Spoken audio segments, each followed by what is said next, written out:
Tu đó là vấn đề thế mai mi thông xuân lâu đình này ya quay qua mà so bằng hông hay dân sao bằng hông ta sân và bằng hông lên sân nái tu đó là vấn đề thế mai mi thông xuân lâu đình này ya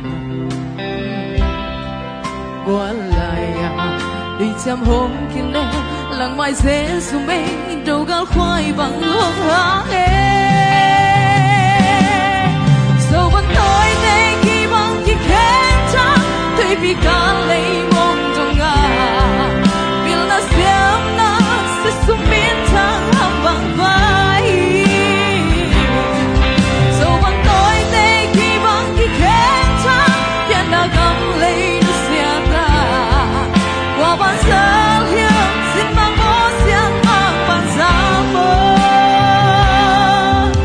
thu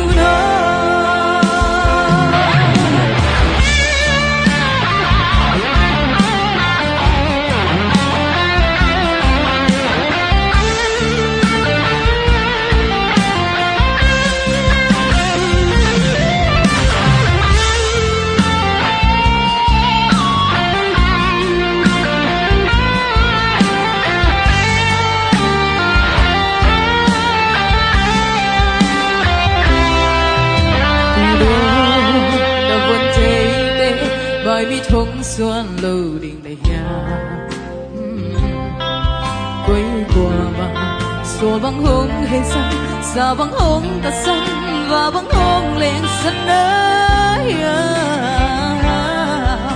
tu đó sinh đang ngang ngã ông ra sân ta vì đình này ya qua lại đôi trăm hông kia lẽ lặng mai dễ xuống mây đầu gạo khoai bằng hương há